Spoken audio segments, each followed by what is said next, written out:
And so I said, what if you were allowed to watch? And how'd he take that?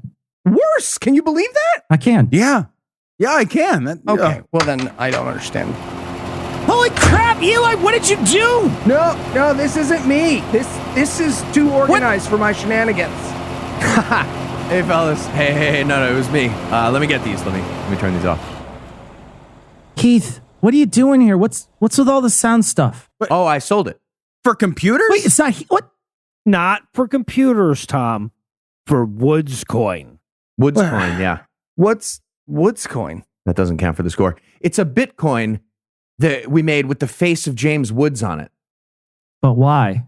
Well, we were thinking about this week's essay, and we realized what's a better scam than Bitcoin? Bitcoin's not a scam. It's just like money made of math problems, right? Right, but there's a bunch of smaller coins that work on the same system, and since they're all traded anonymously and without regulation, they're perfect for a pump and dump scheme. Okay. Yeah, so we made Woods coin. We tell people who listen to our podcast to buy it while it's low, and then once it goes up, we tell everyone to dump it. Okay, yeah, but for that to work, we need other people to buy it. We could just sell and buy Bitcoins to our listeners. Okay, but that's where James Woods comes in. Exactly. See, Woods is a Trump-supporting bigot asshole, so when the price of the coin goes up, Nazis and memers will buy it as a joke. Or they'll buy it because they're Nazis and memers and they're stupid. Well, yeah, right. Well, exactly, but it doesn't matter at that point. So we tell our podcast listeners to buy the ironically problematic coin. Mm-hmm. Assholes notice and drive the price up. Exactly. Yeah. And then we and our listeners dump it, and we leave the assholes holding the bag. Holding the bag. Exactly. Yeah, you got it. I mean, that has to be illegal, though, right? Well, I mean, with any regulated anything, yeah, super illegal, but not with cryptocurrency. Yeah, because it's money made of math problems. Money made of math problems, exactly. That sounds like a really good plan. Yeah. Okay. Yeah, Such a good plan. I will do that. This would actually work if it wasn't a sketch. Yeah, probably would.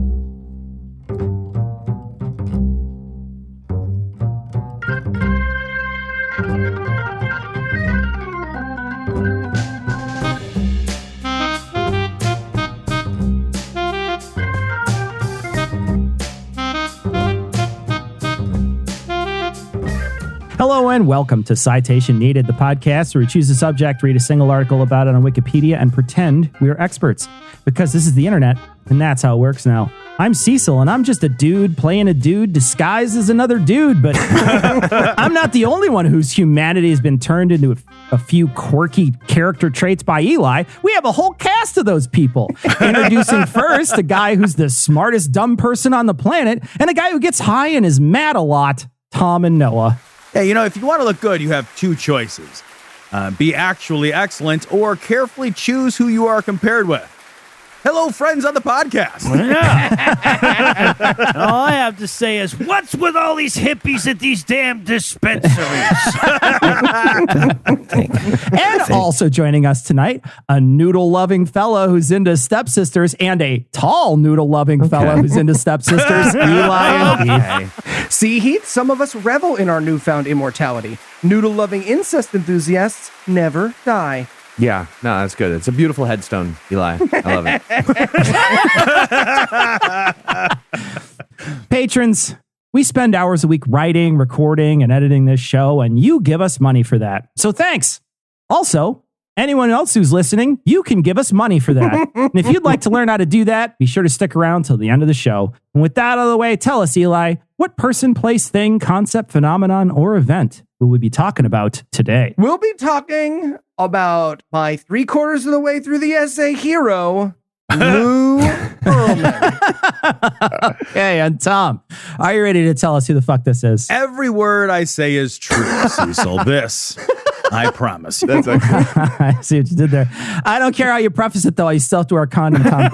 Okay. The whole time? Who was Lou Pearlman? Well, I wouldn't know at a certain point, I imagine. All right. Well, if you're like me and you spent your misbegotten youth studiously avoiding boy bands because you felt like they were, inauthentic and manufactured, and you always felt like they were just lying to you but in harmony. You would be both right and hopelessly underestimating just how right you actually were. So today I'm going to tell you the story of the man who not only manufactured the ear cancer that was Backstreet Boys, NSYNC, and a host of others, but also the story of exactly how wildly you almost certainly, to borrow a Bushism, misunderestimated the gravity of this very bizarre situation. Today I'm going to tell you the story of Lou Pearlman. Nine Inch Nails was a boy band. It was a single emo boy, but still, it was a boy band. Hey, Tom, I read and made fun of the Quran once a month for a year, but if you're about to come for K-pop in this essay, you're on your fucking own. You hear me? You are on your own. BTS for life? I'm not mobilizing those guys against us. Are you kidding me? I'm not giving much away here when I tell you that Lou Pearlman was a con artist. Yes, and Sync was the Amway of music. Thank you, Tom.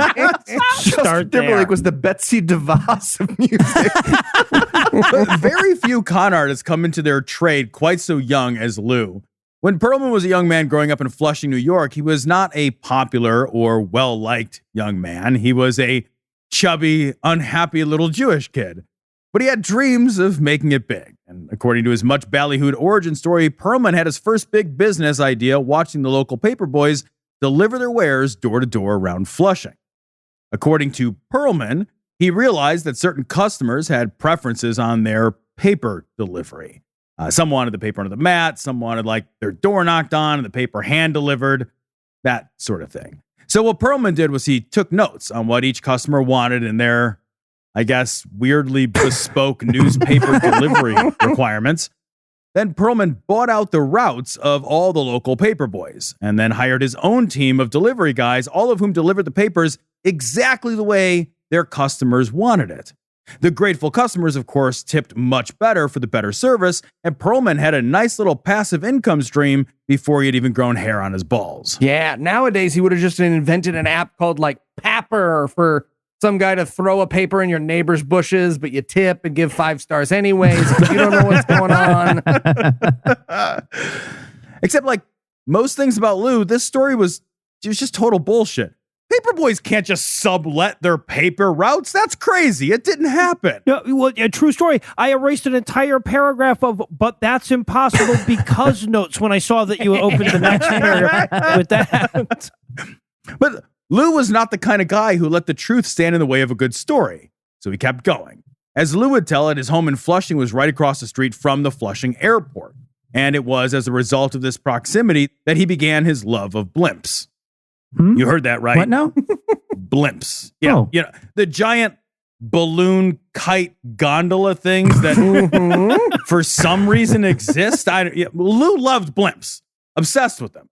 So much so that he used his position as the editor of the school newspaper to arrange for a ride in one. Just smoking 3 cigarettes at the same time, flipping through a Rolodex. Hello, Jimmy? You better give me that blimp ride. You'll never get any ink in this town. Never. I'm not a child. Jimmy, I'm telling you, I'm rolling in Lincolns and blimping ain't easy. I'm telling you. Fantastic. Yeah, it's just that story. Yeah, he didn't. It never. That was actually his best friend, Alan Gross, who was obsessed with blimps and who was also the editor of the school newspaper and who arranged for a ride in a blimp. Pearlman, well, wasn't and didn't. But since it's a good story, he just took it and would later leverage this very weird blimp-related mythology in surprising ways, because while nothing about Lou Pearlman was honest or true or authentic, you cannot fault him for missing a lot of opportunity. Okay. In Lou's defense, everyone's wife is the most beautiful woman in the world. But when we borrow a perfectly good blimp story, all of a sudden everyone's Sherlock fucking Holmes.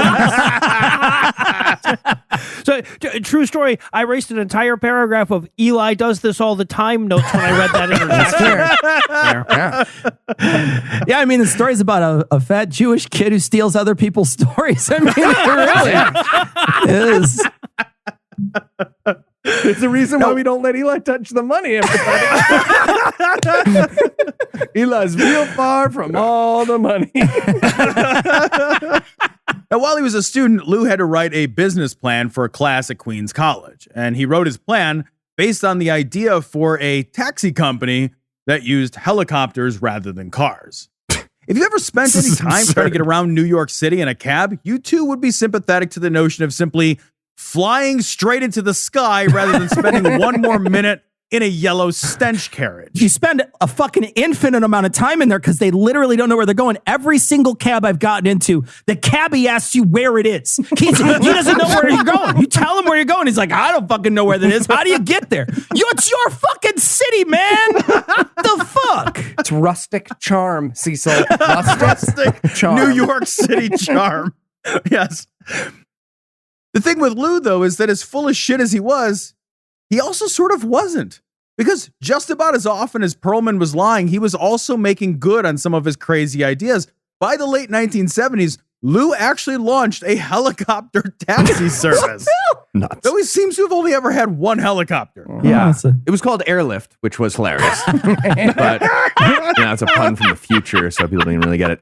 Also, that's insane. A cab service in New York made of helicopters? Like, that's real, though. I looked this up. Apparently, New York allowed helicopters to land on buildings all over the city until 4 people literally got chopped in half on top of the Pan Am building in 1977. And they were like, maybe not the greatest. How tall were they? Because New York City is so concerned about the safety of the people who ride in its taxis. I need more Not the detail. tall ones, evidently. Yeah. This helicopter's at fucking waist height. The guy landed it at like a 45 and just smashed nice. it. Yeah. That'll do it. Lou was now firmly into the aviation game. Not the standard airplane-related aviation game, but the aviation game nonetheless. After acquiring his helicopter, Pearlman persuaded some German guy with a difficult-to-pronounce name to teach him about blimps, or as people who are lying to you call them, airships. Fuck those people, they're blimps. So Pearlman promptly formed a company called Airship Enterprises, and just as promptly leveraged his origin story he stole from his best friend Alan Gross to secure a business relationship with the then mega brand Jordache. Jordache agreed to lease Pearlman's blimp so that a ginormous Jordache ad could float serenely above the heads of the denim buying public. Yes. That contract was exclusive and very lucrative, and it had only one minor hiccup. Pearlman had just leased ad space on a blimp without owning a blimp. That could be problematic. Yeah, right. Wait, no, when I said I would give you 10 inches of dick, you didn't assume I was coming alone, did you? Three, 1.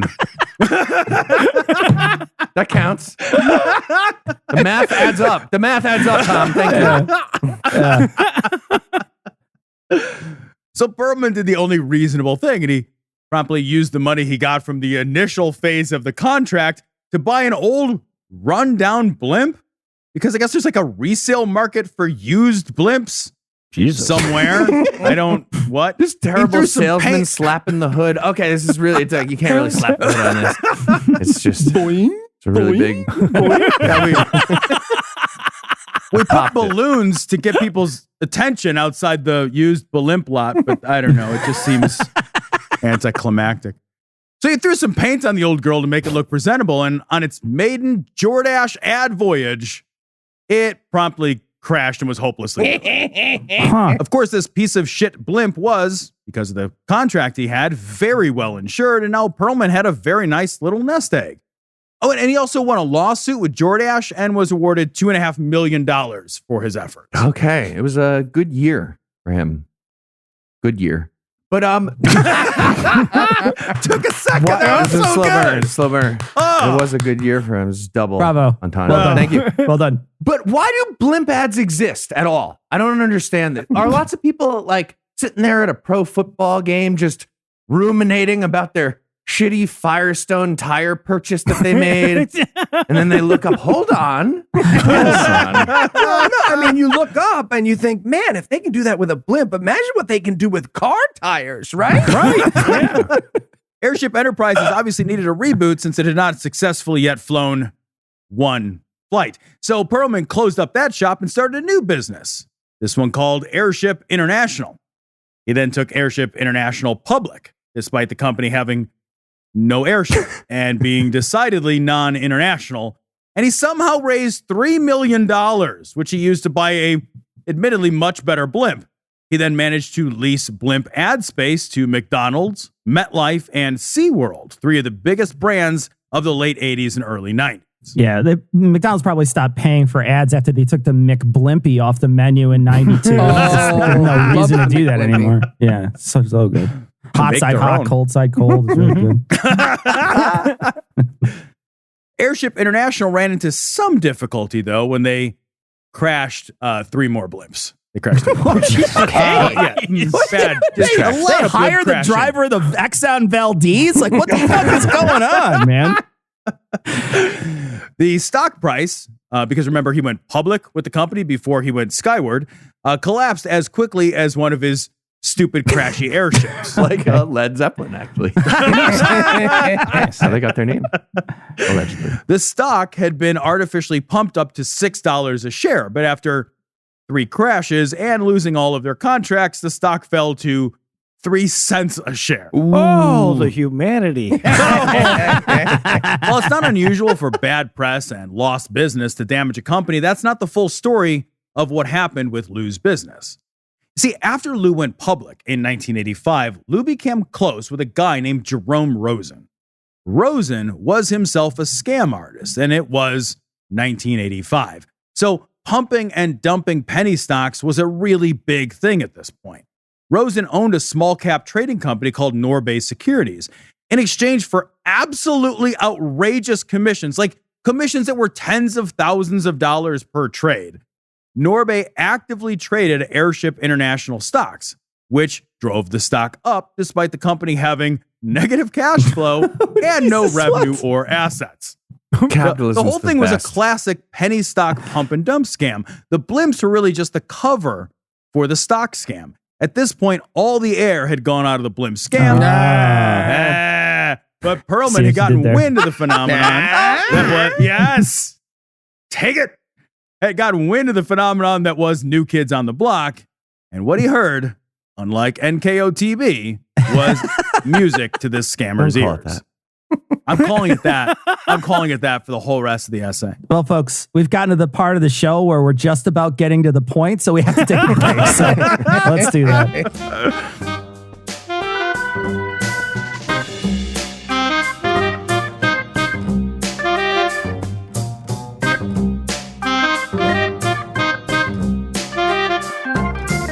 Hey, Heath, what's with the painting of James Woods? Is this for that James coin? Okay, well, first of all, it's called Woods coin, but this is even better. Better? That's right. It's an NFT, or it will be. Wait, what's an NFT? What's an NFT? Oh, so an NFT is like, it's the thing. So, you know how Bitcoin is made of math problems? Sure. Yeah. Well, NFT is art made of math problems. People are going to go crazy for them. Wait, why are people going to go crazy for them? Because they're so expensive. Why are they so expensive? Because people are going to go crazy for them. Just try to. I don't. Okay, I see. Okay, so once Woods coin takes off, then boom, we release this bad boy and make even more money. Okay, great plan. But Heath, nobody's going to fall for that. It's just an obvious money grab. Nobody is ever, I don't think, ever going to fall for this. I think it's going to work. Hey, Eli? Yeah. Heath, what's up?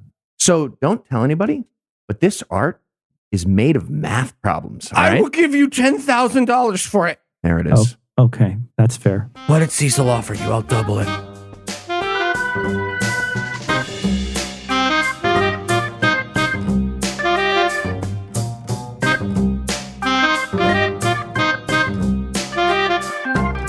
Well, it took a half an episode, but we're ready to tell you about the origin story of the music that they play at Banana Republic. Tom, are you ready to quit playing games with our hearts? Oh, nicely done.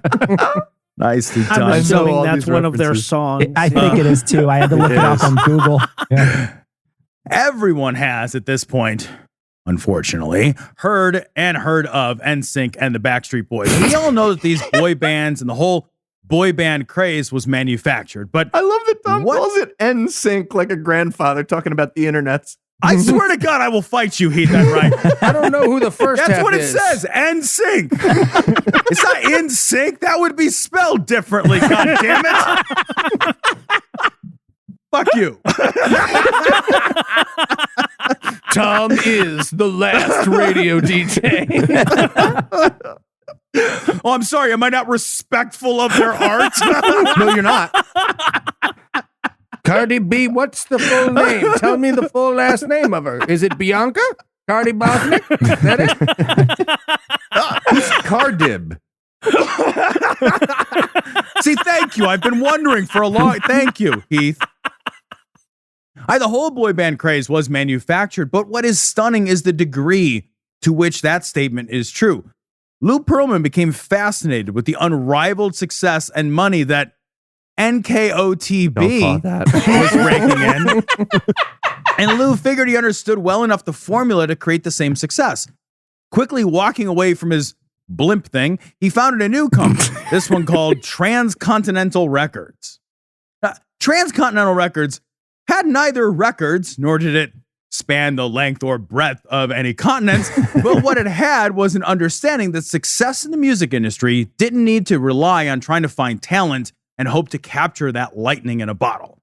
Instead, music was no different than any other industry. With the right ingredients and formula, success was simply a matter of creating a product to meet a customer need and then marketing the shit out of that. So Lou Pearlman, a short, fat, bespectacled little man, used $3 million of his own money, and he held a talent search. Would you call it his own money? Would you call it his own money, Tom? Money if that he was in his scammed bank other people account for it? that he At stole. that moment, it was his. No one had taken it yet. He was temporary custodian of that money. Okay, all right. So from that talent, Denim blood money, but it's fine.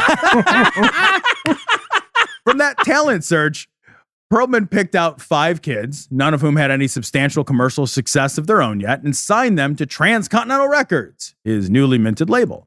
These 5 teenage boys moved into Pearlman's massive Orlando residence and began their training to become the Backstreet Boys. Okay, we're basically the Backstreet Boys of podcasting. Yeah, Right? no, I get it. I feel like we just need the Buddy Mansion and like, I don't know, better hats or something. That's, yeah. fedoras. Ooh, I would love that. Morning, Cecil. Hey, Eli, do you want a tofu frittata? I'm making one. Absolutely. Who made the coffee? Heath. Man makes a great cup of coffee. Where are the kids? Lucinda took him to the zoo again. Again? Oh, she spoils them. Yeah, I guess there's a monkey exhibit or something. Technically, they're lemurs. You guys done eating? Tom and I are streaming Portal 2 today for Game & Watch. Ooh, this I gotta see. You finish your frittata before you get up. I'll finish it in there. I don't get it. Yeah, what was the joke of that sketch? I don't. Sometimes I just want to manifest things with a doodly do, okay? We got to take away his doodly do I privilege agree. again, guys. Yeah. That's my favorite. It's the saddest one. It's, Hope is what breaks your heart. Doodly doos, they're all I have control over. You can't take them away. I dream when I'm awake. Cecil's basically your mom. There's a lot to unpack there. That's what's going on. We had a psychologist listening to our podcast. Fuck, man, I got Woof. Okay. Yikes. We got to take away those doodly doos. I have to give credit where it's due. These kids, they worked their absolute balls off. They took dance lessons. They took voice lessons. They drilled and practiced in hot, unair-conditioned blimp hangars because he had those in the Florida heat. They really did.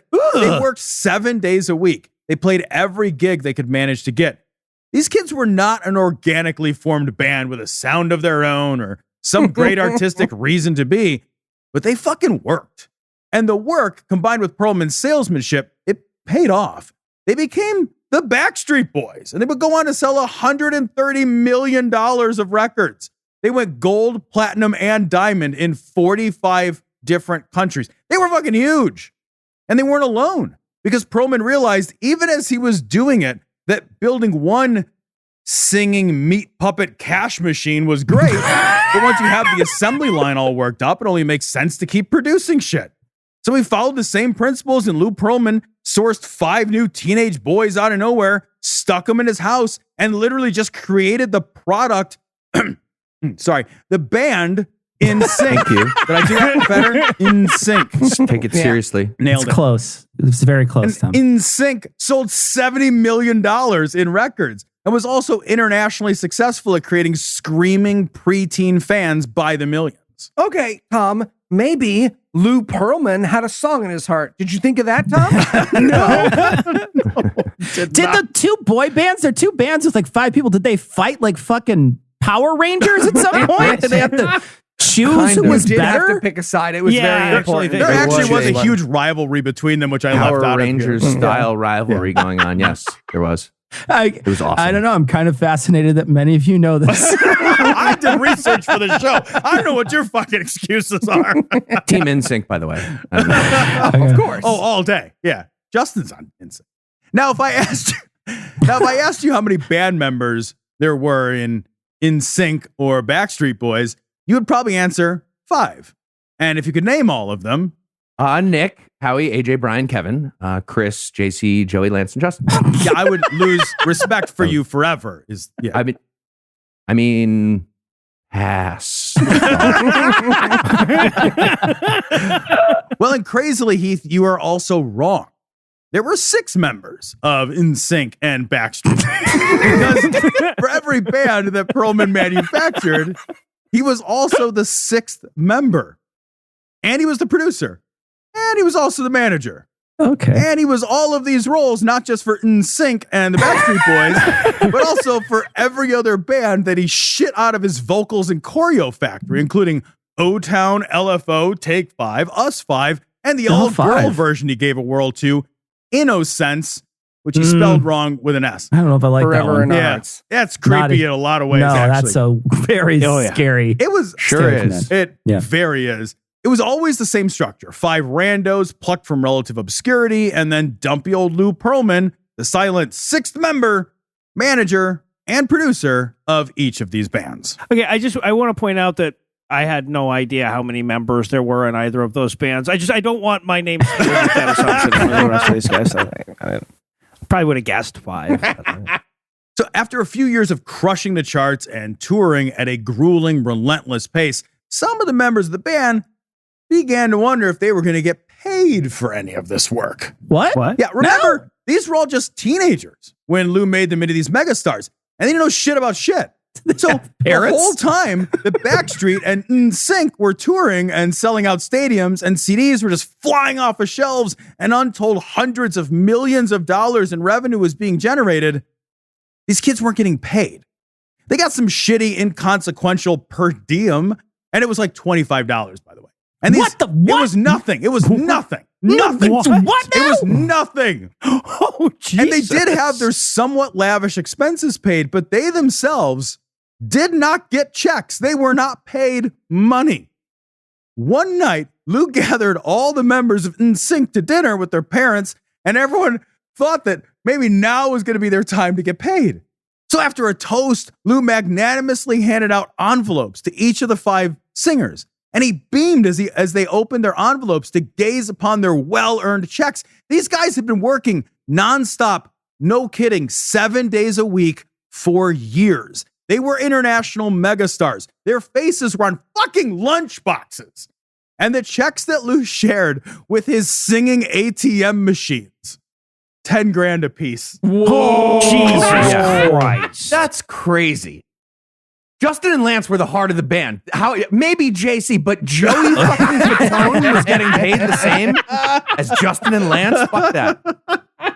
They all open their like meager envelopes, and the guy says, I told you, you should have taken your money in dollars, not in blimp penny stocks. But you wanted blimp penny stocks. It was worth That's $6 on you. when I bought it. They just open up the envelope, and a little blimp just opens and floats out. Crashes momentarily thereafter. Right, yeah. The Backstreet Boys were the first to sue, having been paid only $300,000 for all of their work. What? This is despite $130 million in record sales alone. Jesus Think of the Christ. concerts and the merch, right? Eventually, every band that worked with Pearlman sued him in federal court for fraud and mismanagement, except us 5, but no one knows who they are, so who cares? Every lawsuit was either won by the plaintiffs or settled. I love that even after that, us 5 was like, yeah, we're fine. Yeah. Never really came together. Can't blame Lou for that. Not beautiful, Lou. Not a beautiful golden boy. Oh, as an aside, there were rumors that Pearlman's interest in having a house full of teen boys living and playing together may have also had creepy sexual motivations. Because fucking of course it did. Yeah. Nobody who has spent 10 minutes around a teenage boy who is not themselves a teenager would, if they had any other option, share their home with one, let alone a platoon of them. No matter how much money they made you, the stench alone would drive a man to drink.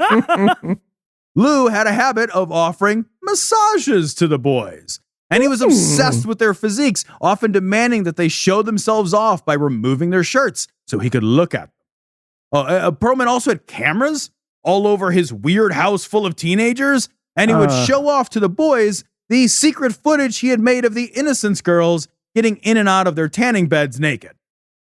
Okay, see, now I'm not rooting for him anymore, Tom. So I've been here since 1995, Eli. I've kept your seat warm. So once the gravy train on boy bands had run its course, Lou realized that he could still leverage the fame he had accumulated through his proximity to actual fame to further continue to defraud people and line his pockets. In 2002, Pearlman purchased an internet-based talent agency, a phrase which should give you a shiver just hearing me read it. Variously dubbed Options Talent Group, E-Model, Studio 58, Transcontinental Talent, Wilhelmina Talent Scouting, Web Style Network, Fashion Rock, and Talent Rock, the scam was the same. Hopeful marks looking to break into modeling of some form would pay high fees to submit their photos and bios to one of these talent agencies. And the talent agency would then market the young hopefuls and find them glamorous, lucrative work in the being beautiful for money industry. Except they didn't do any of the second part. They weren't so much a talent broker as they were just a website you could upload pictures to for a fee. Okay, just a quick amateur tip. If you're creating porn and getting paid less than $0, something went wrong along the way. You're not doing it See, right. that's why my website OnlyFan never took off. It's really niche. Thousands of complaints were filed. The New York State Consumer Protection Board issued an alert calling it the largest example of a photo mill scam they had ever discovered. The San Francisco Labor Commissioner declared them in violation of several California laws, and many other state agencies began investigating.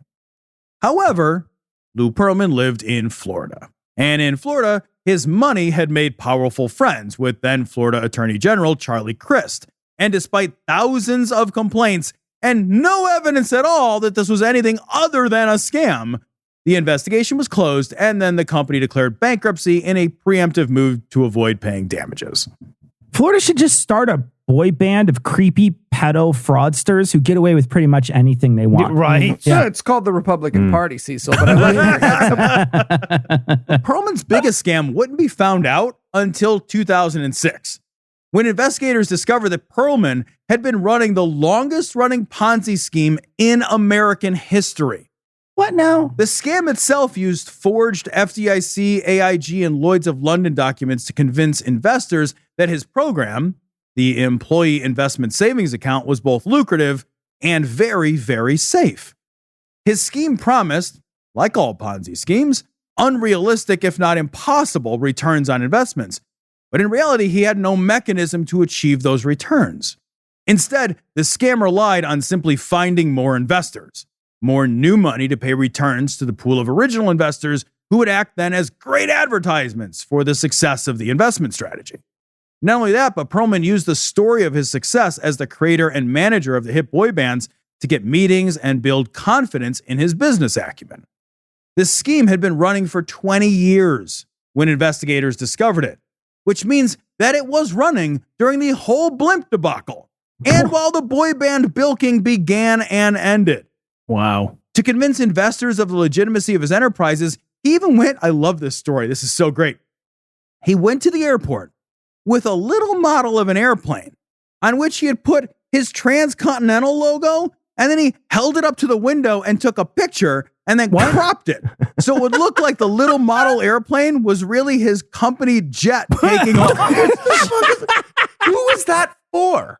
People were about to hand him a check for $10 million for his Ponzi scheme, and they were like, hold on. Let me see a picture of your jet. Who was that fooling? All right. Not that I don't trust you here, Lou, but why does your private jet have a Decepticon symbol on the wings? I wonder if he held it up there and made a sound. Like he was like...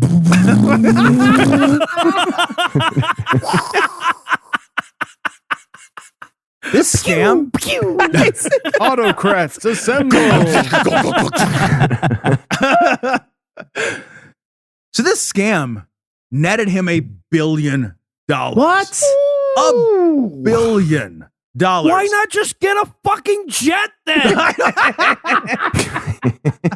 That's a great point. That is actually a good point. Yeah. 300 million of that billion was never recovered, and that is terrible. But Pearlman himself was nearly lost as well. Once he realized that the feds were onto him, he became an international fugitive. Yeah, like you And do. during his time on the lam, I love this, he bounced from Israel to Germany, Russia to Spain, Belarus, Panama, Brazil, back to Orlando, Florida, before he was finally captured at a tourist hotel in Indonesia by 2 FBI agents who happened to be having breakfast in the same hotel as Lou. They looked over and were like, wait a minute, is that who we're here to get? And that was who they were there to get. He's on the list, guys. Why back to Orlando? Right? Great during that trip. Yes. That's the crazy part. He's just like, back to Orlando, hiding in plain sight. And like, nope, stupid.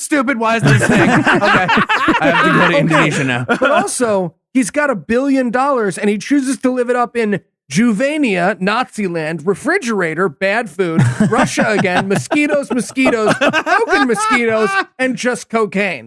Nice. I mean, it makes sense when you say it that way. Yeah. Oh, yeah, at the end it does. The Lou Pearlman was returned to the United States to stand trial, which he fucking lost. And while he was awaiting sentencing, he actually had the gall to ask for permission for a phone and an internet connection so he could start working again to promote bands. Thankfully, he was denied, and we are spared any more of his horrible creations. Oh, if he had made a band out of the inmates, that might have been pretty And amazing. mates. And mates. It's M apostrophe mates. Yeah. What's the name of the band, Heath? I know you got a Inmates. pun. Inkling. Yeah. Inkling. I knew you had it. I knew you had it. Thank you. On May 21st, 2008, Inmates was better. New Kids on A Block. Prison. and then it's Us 5 again. It wasn't K-pop, it was Gen Pop. Oh. So good. On May 21st, 2008, I'm out of puns. Go ahead. On May 21st, 2008, Pearlman was sentenced to 25 years in prison for conspiracy, money laundering, and making false statements during a bankruptcy proceeding. But remember that a lot of people, they lost everything in this scam. $300 million was still missing, and a lot of people had lost their entire life savings. So the judge actually made Pearlman an offer. For every $1 million of that $300 million he could produce to return to his victims, Pearlman's sentence would be reduced by 1 month.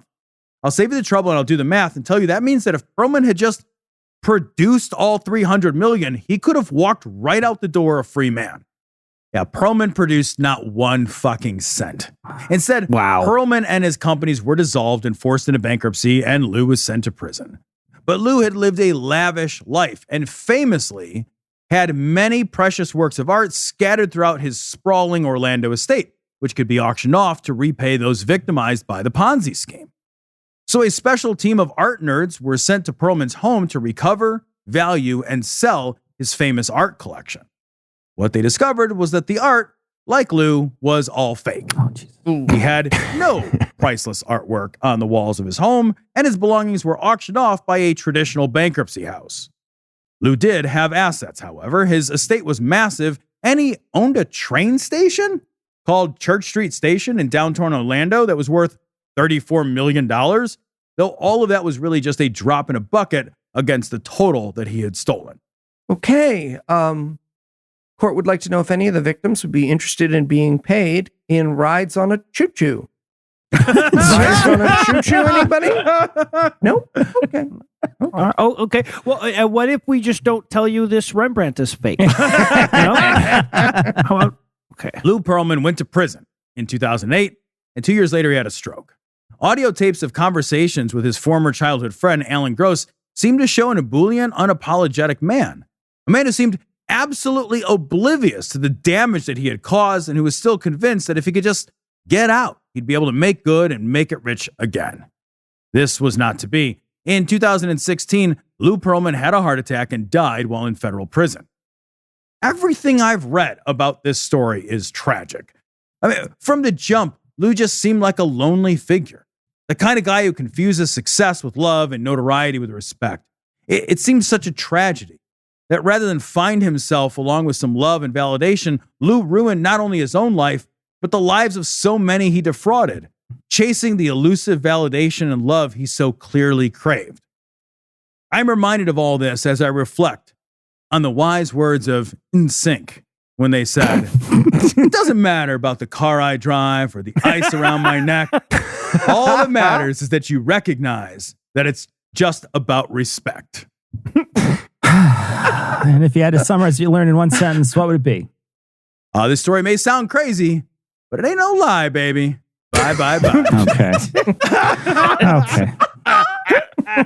All just to set up that That's line it. on entire I wrote the 8 whole pages point. just for Yep. that. That's Neat. it. Neat. Neat. Yeah. Are you ready for the quiz? Worth it, Tom. Worth it. I'm ready, Cecil. Yeah. All right, Tom. Yes. What was the best pun on Lou Pearlman's death certificate after that heart attack in jail? A, the guilt was tearing up his heart. B, something with die, die, die, circle back to this, I'll make a better pun later. Or C, I guess his prison sentence was larger than life. Oh, there you go. Oh, it's C. And no one's laughing. He gets that Yeah. joke. Yeah. That is correct. All right, Tom. If this podcast was a boy band, Wait, it's not? what would it be called? A, the Backache Boys. That's probably true. B, We're old. Probably We're true. old. Yep. B, here's the bad one. Wagging Chin Sink. Oh, I like Oh, it. I like it. I think wow. it's That good. is I think very bad. It's okay. It's not bad. Thank you. It looped back around It to did. goody. And C, what I thought was the only good one, 3.5 degrees. Is that your drama degree as a half a one? Pretty money. It might be a 3.5 better Calling that a degree. half a degree. Yeah, I got a BFS. Wow. It's a Bachelor of Fine Arts. 3.5 degrees. All right, I got a tough one here for All you, right. Tom. When Heath pretends that his love for boy band music is ironic, that's an example of what? A lie. B, a fucking lie. C, a damnable fucking lie. Or D, the kitchen sink. Oh! No one's breaking out the puns. I'm going with, no, what? That's a D all day long. That's D. Oh, it was a fuck. If it's B, it was a fucking lie. I damn it. tricked you with that All one. that Lie, work lie. just for that. Okay, no, you're the winner this week. Don't know how this game All right, works well, still. then, Cecil, you're the essayist next week. Oh, I'm going to do something And it's not ironic. that's not a boy brand. All right. Yeah, exactly. That's why it was B, a fucking lie. What? Well, for Tom, Noah, Eli, and Heath, I'm Cecil. Thank you for hanging out with us today. We'll be back next week, and by then, I'll be an expert on something else. Between now and then, butt plug.